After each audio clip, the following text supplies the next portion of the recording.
لا الہ الا اللہ وحدہ لا شریک لہ واشہد ان محمدا عبدہ ورسولہ وبعد۔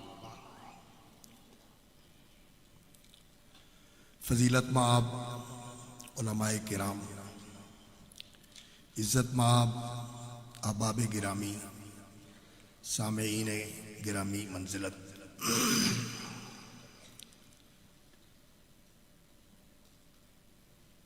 میری گفتگو کا عنوان ہے تذکرہ محدثین۔ محدثین کی جماعت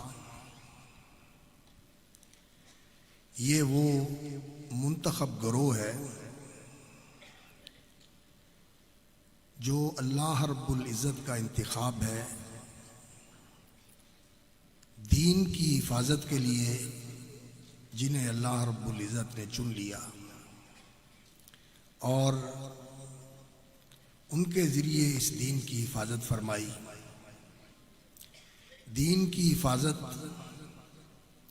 اللہ رب العزت نے اپنے ذمے لی ہے۔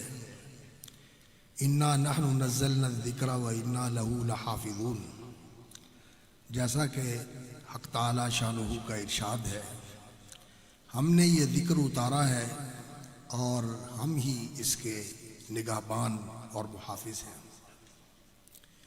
اور اس ذکر کے ساتھ اس کا بیان بھی اللہ رب العزت نے محمد الرسول اللہ صلی اللہ علیہ وسلم سید الاولین والآخرین کی ذمہ داری لگائی کہ وہ اللہ رب العزت کی تعلیم کے مطابق اس ذکر کا بیان کریں۔ وَأَنزَلْنَا إِلَيْكَ الذِّكْرَ لِتُبَيِّنَ لِلنَّاسِ مَا نُزِّلَ إِلَيْهِمْ، اور ہم نے آپ کی طرف یہ ذکر اتارا ہے تاکہ آپ اس کا بیان کر دیں۔ بیان دو طرح ہوتا ہے، ایک بیان ہوتا ہے قول کے ساتھ کہ اس کی جو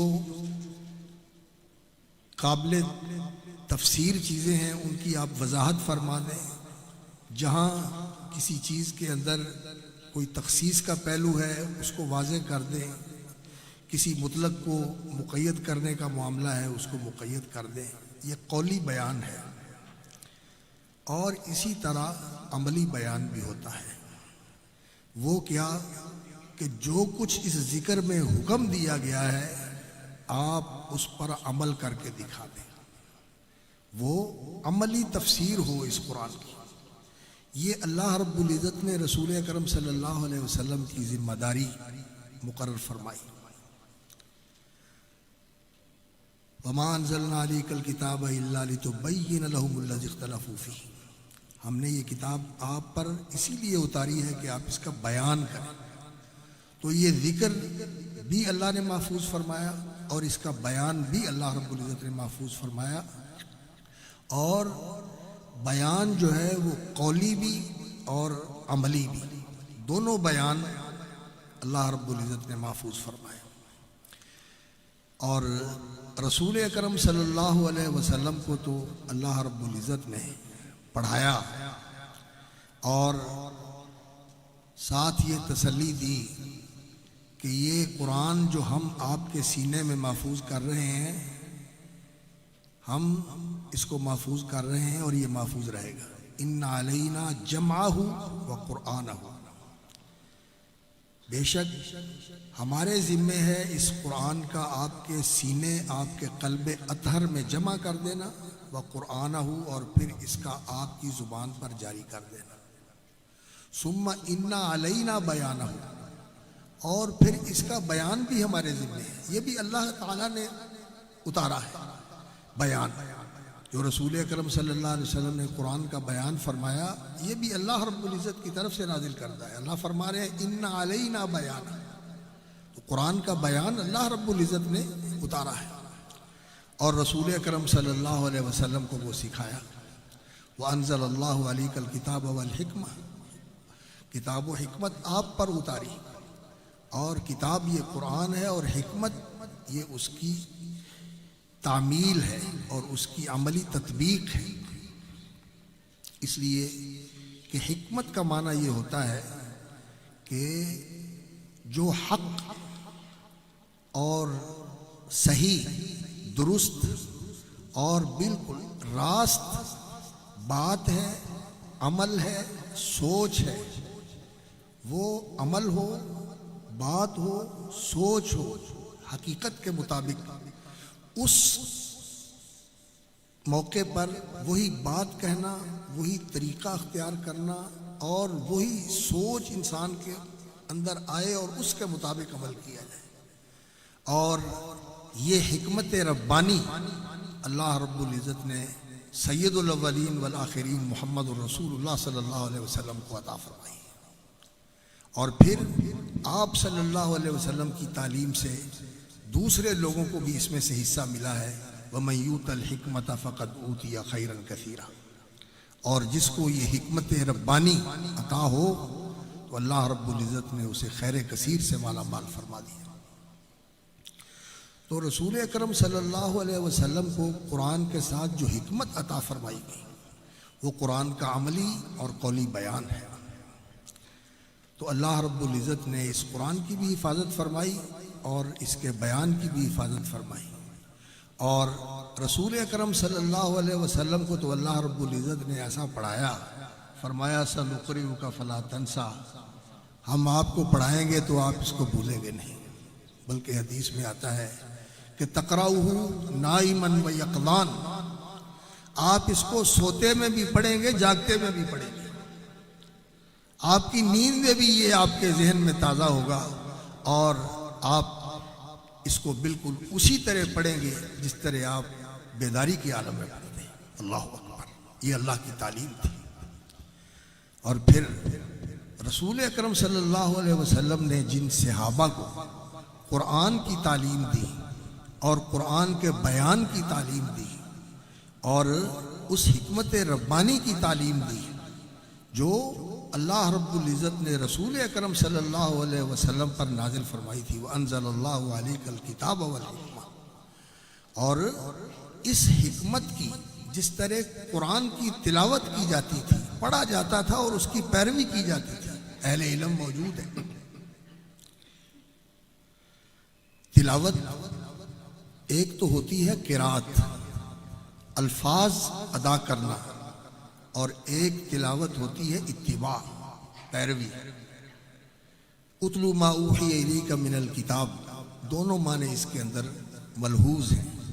اس وحی کردہ کتاب کی پیروی بھی کریں اور اس کی تلاوت بھی کریں۔ قرات بھی عبادت ہے اور پیروی کرنا بھی عبادت ہے۔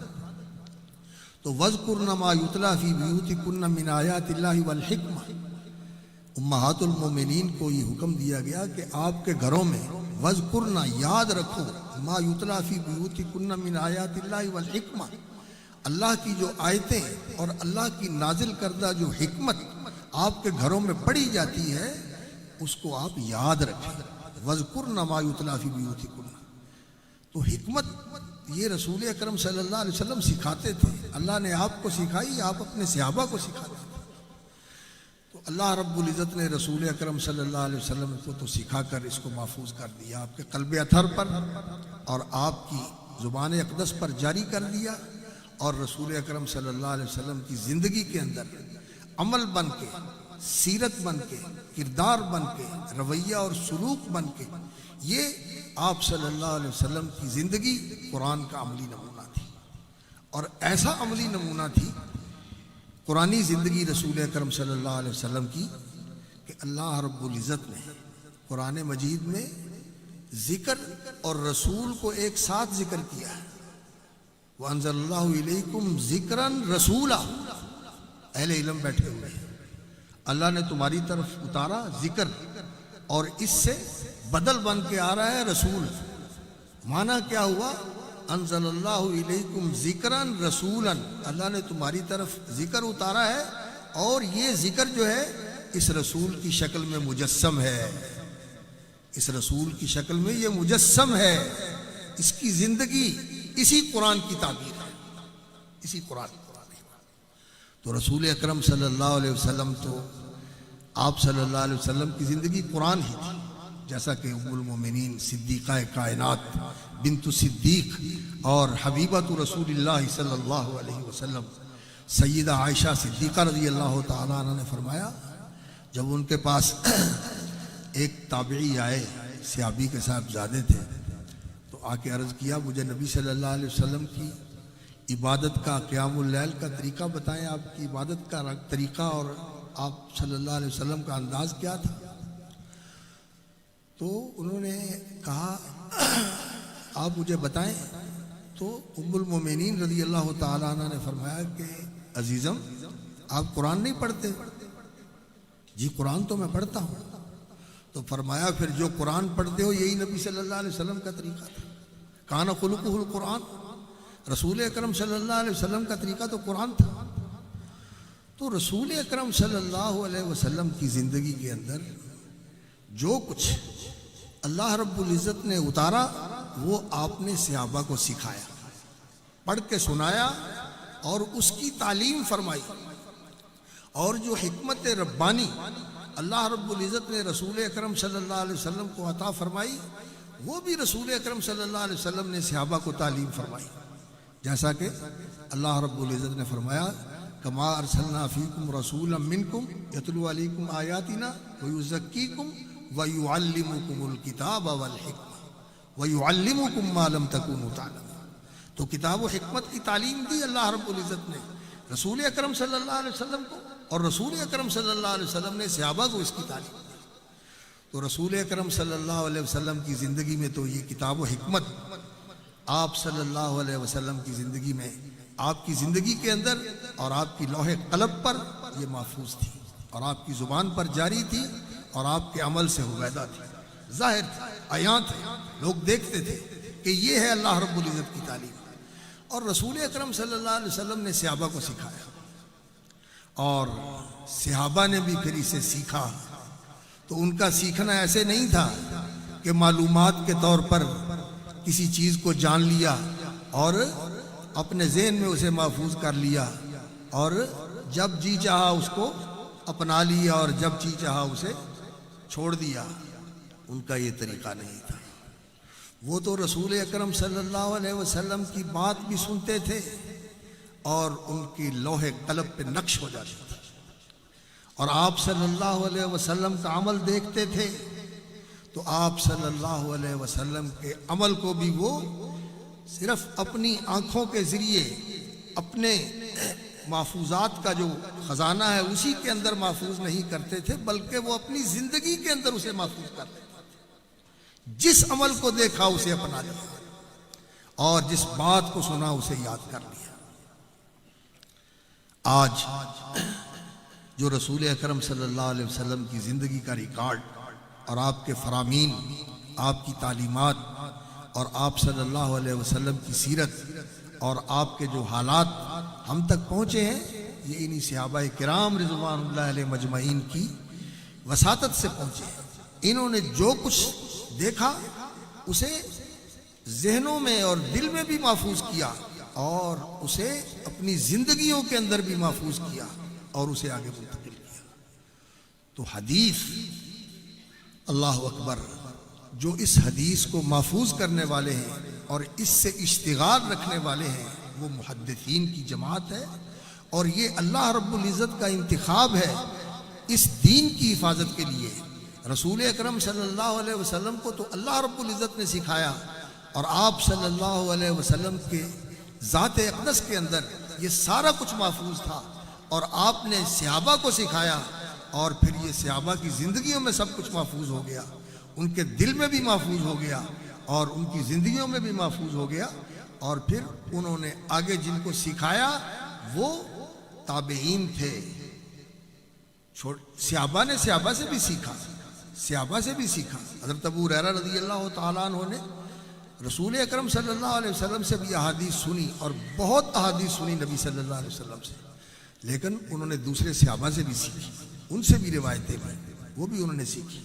تو صحابہ نے بھی صحابہ سے روایت کی ہے، اور پھر تابعین نے ان سے روایت کی، اور ان سے اس علم کو سیکھا جو قرآن کا علم تھا اور حدیث کا علم تھا، اور اس کو محفوظ کیا اور اس کو آگے منتقل کیا۔ اس لیے کہ رسول اکرم صلی اللہ علیہ وسلم نے ان سے یہ کہا تھا کہ الا فلیبلغ الشاہد منکم الغائب، جو مجھ سے سنتے ہو یہ ان تک پہنچاؤ جو آج میرے پاس موجود نہیں ہے، تم حاضر ہو، جو غائب ہیں آنے والے ان تک تم نے پہنچانا ہے۔ تو صحابہ نے اسے پہنچایا کہ آپ کا حکم تھا فَلْيُبَلِّغِ الشَّاهِدُ مِنْكُمُ الْغَائِبَ، بلکہ فرمایا بلغوا عنی ولو آیا، ایک بات بھی میری کسی کے پاس محفوظ ہے تو اسے آگے پہنچاؤ۔ یہ رسول اللہ صلی اللہ علیہ وسلم کا حکم تھا اور انہوں نے اس حکم کی تعمیل کی، جو آپ صلی اللہ علیہ وسلم سے لیا اس کو آگے منتقل کیا، عمل کو بھی آگے منتقل کیا اور آپ صلی اللہ علیہ وسلم کے قول کو بھی آگے منتقل کیا، بلکہ آپ کے احوال اور آپ صلی اللہ علیہ وسلم کے طور اطوار زندگی کا جو رنگ ڈھنگ تھا اس کو بھی آگے منتقل کیا، اس کو بھی انہوں نے آگے منتقل کیا۔ اور رسول اکرم صلی اللہ علیہ وسلم نے ان کے لیے دعا کی تھی، فرمایا نضر اللہ امران سمع مقالتی فوعاها واداها کما سمعها، اللہ رب العزت تر و تازہ، آبدار، بارونق اور شاداب رکھے عمران اس مرد کامل کو، تنکیر کبھی تعظیم کے لیے بھی ہوتی ہے، عمران وہ مرد ہے جو سمع مقالتی، جس نے میری بات سنی، فحافظہا اسے یاد کیا، ووعاہا اور پھر اسے اس طرح سمجھ لیا کہ وہ اس کے اندر اتر گئی چیز۔ وعا کا معنی ہوتا ہے، وعا برتن کو کہتے ہیں جس میں کوئی چیز انڈیل کے محفوظ کی جاتی ہے، تو وعا کا معنی یہ ہوتا ہے کہ کسی چیز کو اپنے اندر اتار کے ایسے سمیٹ لینا جیسے برتن میں کوئی چیز آ جاتی ہے، سرسری سی نہیں کہ اوپر سے گزر گئی، نہیں، اسے محفوظ کر لیا، حافظہ حفاظت بھی کی اس کی اور اس کو اس طرح یاد بھی کر لیا، وَأَدَّاهَا كَمَا سَمِعَهَا، اور پھر اس کو آگے منتقل کیا جیسے اس کو سنا تھا، جیسے اس کو سنا تھا۔ رسول اکرم صلی اللہ علیہ وسلم نے ان کے لیے دعا کی، تو اس دعا کا اولین مصداق یہ صحابہ تھے رضوان اللہ علیہ مجمعین، جن کا ایمان افروز تذکرہ آپ مجھ سے پہلے اس دور کے عظیم محدث مولانا غلام مصطفیٰ ظہیر امن پوری حفظہ اللہ وبارک فیہ وامد اللہ فیوزہ، مرحبا۔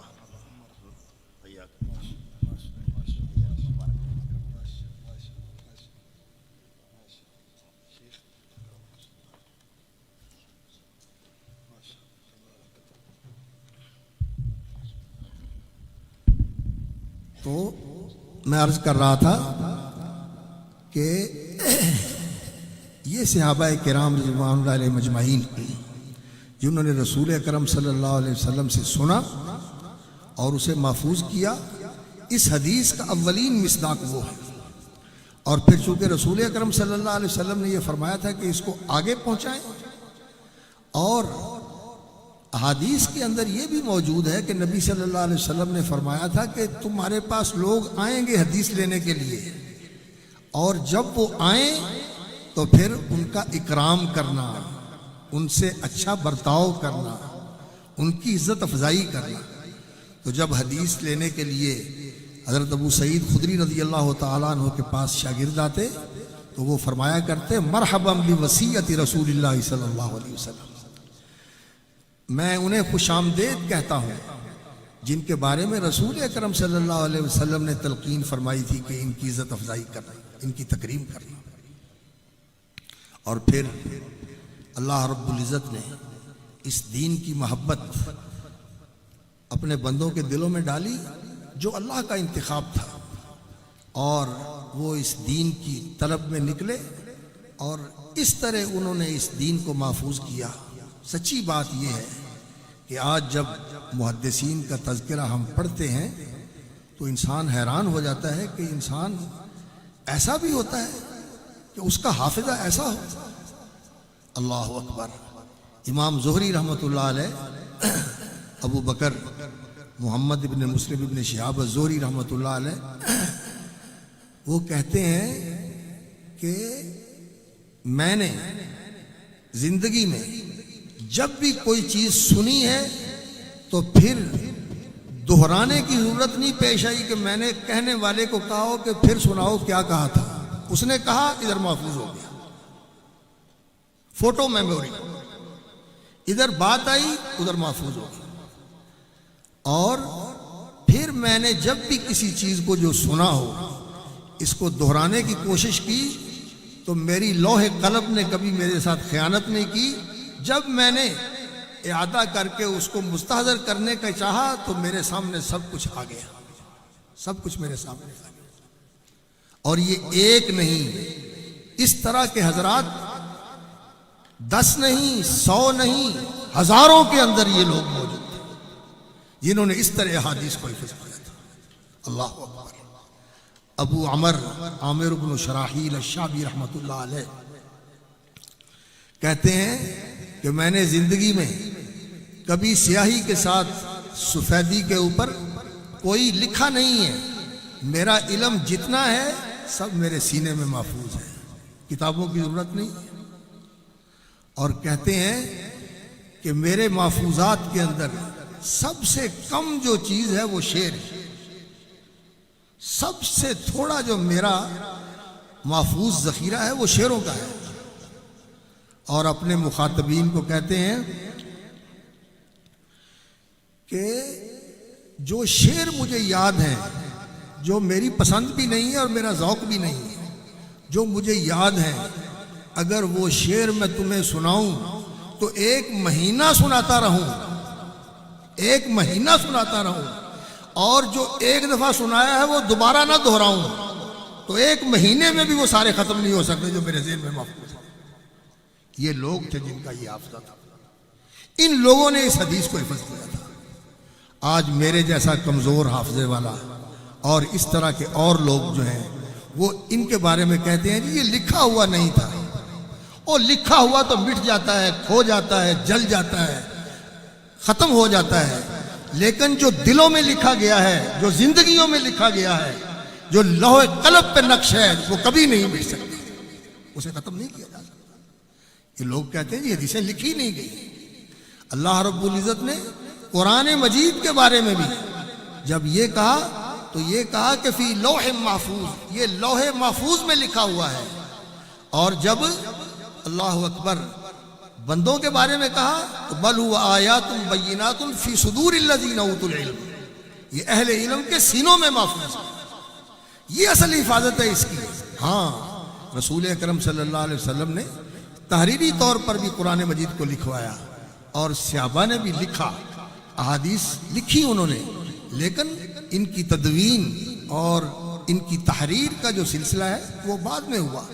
صحابہ نے بھی اکثر حدیثیں یاد کی, عمل سیکھا اور اسے اپنا لیا, اور تابعین نے بھی صحابہ سے سنا اور اسے یاد کر لیا اور اسے آگے منتقل کر دیا. تو حضرات گرامی, یہ محدثین کی جماعت وہ عظیم جماعت ہے جس کو اللہ رب العزت نے اس لیے منتخب کیا تھا کہ یہ اللہ کے دین کی حفاظت کرے. اور انہوں نے حفاظت کی اور ایسے حفاظت کی. یہ حدیث کا ذخیرہ, یہ سیرت کا ذخیرہ اور حدیث کے جو مختلف ابواب ہیں اور جو زندگی کے مختلف شعبے ہیں ان سب سے تعلق رکھنے والی احادیث جس طرح مسلمانوں کے پاس محفوظ ہیں, یہ کسی پہلی امت کے پاس نہیں ہے. اور مسند باسند پورے ریکارڈ کے ساتھ جس شخص نے جو بات نقل کی ہے اس کا نام, نسب, اس کی زندگی کے حالات, ساری یہ چیزیں محفوظ ہیں. اور محدثین نے تو اساتذہ کے الفاظ کہ اس استاد نے یہ لفظ کہے تھے اور اس نے اس میں اتنا اضافہ کیا تھا. امام مسلم رحمۃ اللہ علیہ اور اس طرح امام احمد رحمۃ اللہ علیہ ان چیزوں کی وضاحت کرتے ہیں کہ یہ فلاں کا لفظ ہے, یہ فلاں کا لفظ ہے. یعنی سب کچھ انہوں نے محفوظ کر کے امت تک آگے پہنچا دیا. تو یہ محدثین کی جماعت تھی. اور جس طرح حدیث کا ان کا شوق تھا اور اس کی لگن تھی, مشاہیر علماء الامصار امام ابن حبان رحمۃ اللہ علیہ کی کتاب ہے جس میں انہوں نے مشہور محدثین کا ذکر کیا ہے. تو انہوں نے حجاز اور اس کے ساتھ جتنے تعلق رکھنے والے علاقے ہیں، پھر عراق اور اس کے مضافات، شام اور اس کے مضافات، پھر مصر اور اس کے اطراف، یمن اور اس کے اطراف، اور پھر خراسان یعنی یہ ایران اور یہ افغانستان اور یہ روسی اور چینی ترکستان کا علاقہ، یہ سارا یہ اس وقت خراسان کہلاتا تھا. اور یہاں سب جگہ حدیث کے غلغلے تھے. اللہ اکبر. امام بخاری رحمۃ اللہ علیہ اسی علاقے کے تھے، اسی علاقے کے تھے، بخارا کے، ازبکستان سے. تو ان سارے علاقوں کے اندر جو محدثین تھے ان کا تذکرہ اس مشاہیر علماء الامصار کے اندر انہوں نے کیا ہے. اور علامہ ذہبی رحمۃ اللہ علیہ کی جو کتاب ہے تذکرۃ الحفاظ، جو حدیث کے حافظ ہیں، محدثین کا یہ طریقہ ہے کہ ان کے ہاں کچھ اصطلاحات ہیں. مسند اس محدث کو کہا جاتا ہے جو باسند حدیث پیش کرے. وہ حدیثوں کے متن نہیں یاد کرتے تھے، باسند یاد کرتے تھے اور محفوظ کرتے تھے. اور جو سند صرف نام ہی نہیں یاد کرتے تھے، جیسا امام بخاری رحمۃ اللہ علیہ فرماتے ہیں کہ میں نے جس حدیث کو یاد کیا ہے تو اس کی جو سند یاد کی ہے، تو جو سند کے راوی ہیں ان کے بارے میں جو حالات ہیں وہ بھی سارے میرے سامنے مستحضر ہیں. اسی لیے تو لوگ کہتے تھے کہ آپ کو دکھائیں وہ شخص کہ انسان حیران ہو جاتا ہے کہ یہ انسان ہے، یہ کیا چیز ہے، یہ سب کچھ اس کو یاد ہے، سب کچھ اس کو یاد ہے. تو محدثین کا یہ طریقہ تھا. مسند اس کو کہا جاتا تھا جو سند کے ساتھ حدیث کو روایت کرتا تھا اور ان راویوں کے بارے میں بھی اس کو پہچان ہوتی تھی. اور محدث اسے کہا جاتا تھا جو حدیث کی روایت کا، یعنی جو حدیث کے الفاظ ہیں اور اس کی سند ہے، اس کے اندر بھی پوری معرفت رکھتا ہے، اور درایت حدیث، فہم حدیث اور فقہ الحدیث اس کے بارے میں بھی پوری بصیرت رکھتا ہے. روایتاً و درایتاً دونوں طرح جس کو حدیث کے اوپر عبور ہے. آج کل لوگ کہتے ہیں کہ جی محدثین تو صرف روایت کرنے والے تھے، انہیں درایت کے ساتھ کوئی تعلق نہیں تھا. اور نادانو، تم نے تو محدثین کو جانا ہی نہیں ہے، محدثین کے تذکرے تم نے پڑھے ہی نہیں ہے، اور جس طرح انہوں نے حدیث پر محنت کی ہے تمہیں تو اس کا شمع بھی نصیب نہیں ہوا. تم نے صرف ترجمے پڑھ لیے اور تم نے وہ کتابیں پڑھ لی جو مستشرقین نے لکھی تھی، ان سے تم متاثر ہوئے اور تم محدثین کے اوپر زبان کھولتے ہو. محدثین کی تو زندگی اسی حدیث کے اندر گزرتی ہے. انہوں نے کسی اور چیز سے تعلق اور شغل رکھا ہی نہیں. یہی ان کا اوڑھنا بچھونا تھا اور یہی ان کی زندگی کا ایک ہمہ وقت کا عمل تھا کہ رسول اکرم صلی اللہ علیہ وسلم کی احادیث کو جمع کیا جائے اور حفظ کیا جائے. اللہ اکبر. وہ مولانا حالی رحمۃ اللہ علیہ نے جو کہا ہے کہ سنا خازن علم دی جس بشر کو، سنا خازن علم دی جس بشر کو، لیا اس سے جا کر خبر اور اثر کو. سنا خازن علم دی جس بشر کو، لیا اس سے جا کر خبر اور اثر کو. اللہ اکبر. پھر اس کو پرکھا کسوٹی پہ رکھ کر، دیا اور کو خود مزہ اس کا چکر. پھر اس کو پرکھا کسوٹی پہ رکھ کر، دیا اور کو خود مزہ اس کا چکر. اسی شوق میں آساں کیا ہر سفر کو، اسی دھن میں طے کیا بحر و بر. یہ محدثین کی جماعت تھی. ان کی زندگی کا بالکل محور ہی یہ تھا کہ رسول اکرم صلی اللہ علیہ وسلم کی احادیث کو محفوظ کرنا ہے. اور پھر اللہ اکبر، اس کے لیے درایت کے لیے جو انہوں نے حدیث کی جانچ اور پرکھ کے لیے اصول بنائے، قانون بنایا، اور اس کے لیے جو ضابطے بنائے، ان ضابطوں کی روشنی میں ان کو جانچ پرکھ کر وہی چیزیں جو صحیح ثابت ہوئیں انہیں محفوظ کیا اور دوسریوں کو چیزوں کو نکھار کر بالکل الگ کر دیا. اللہ اکبر.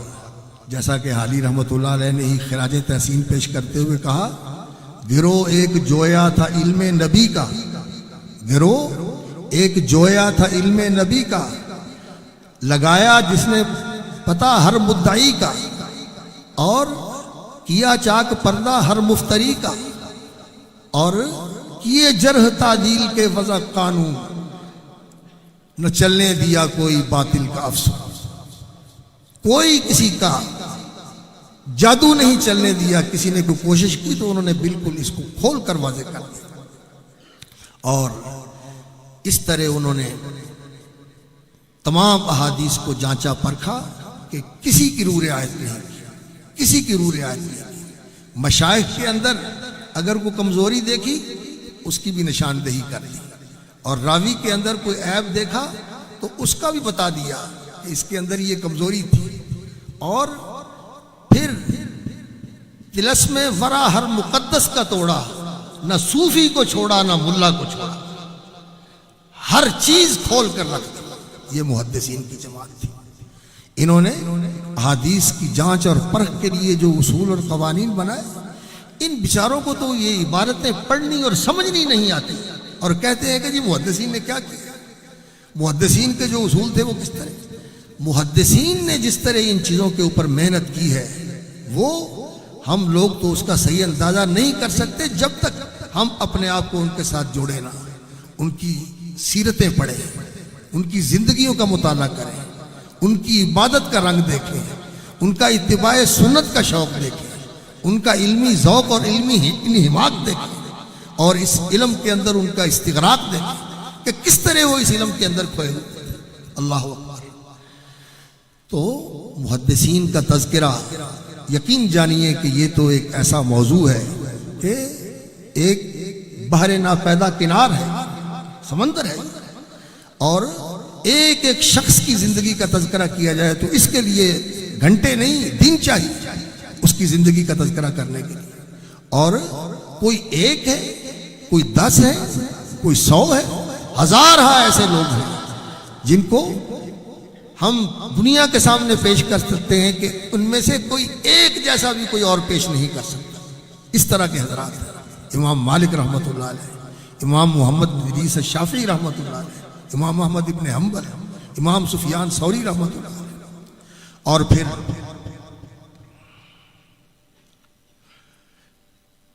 محدثین صرف یہی نہیں کہ انہوں نے جو حدیثیں لیں ان حدیثوں کو یاد کر لیا، ان کا طریقہ یہ تھا کہ رسول اکرم صلی اللہ علیہ وسلم کے عمل کو بھی اپناتے تھے، اور آپ کے جو احوال و قوائف تھے وہ بھی اپنی زندگی کے اندر مرتسم کرتے تھے، اپنے اندر وہ چیزیں اتار لیتے تھے۔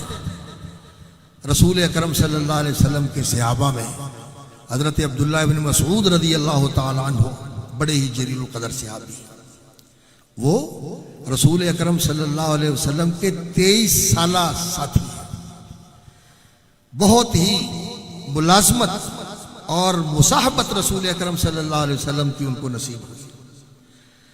رسول اکرم صلی اللہ علیہ وسلم اور حضرت ابو بکر صدیق رضی اللہ تعالیٰ عنہ گئے تھے باہر، تو یہ بکریاں چرا رہے تھے، ملازمت کرتے تھے، بکریاں چرانے کے، چرواہے کے نوکری کرتے تھے۔ ان کے پاس سے گزرے تو نبی صلی اللہ علیہ وسلم نے فرمایا کہ جوان، وہ بکری ہے دودھ والی؟ کہنے لگے ہے تو صحیح، لیکن میں مالک نہیں ہوں، میں امین ہوں، اس لیے میں دے نہیں سکتا، میں دے نہیں سکتا۔ تو رسول اکرم صلی اللہ علیہ وسلم نے فرمایا وہ ایسی بکری ہے جو نر کے ساتھ نہیں ملی، جس کو نر نے چھوا نہیں ہے، اور یعنی ابھی وہ چھوٹی بکری ہے، ایسی بکری ہے وہ لے آؤ۔ تو کہنے لگا ہاں وہ میں لے آتا ہوں۔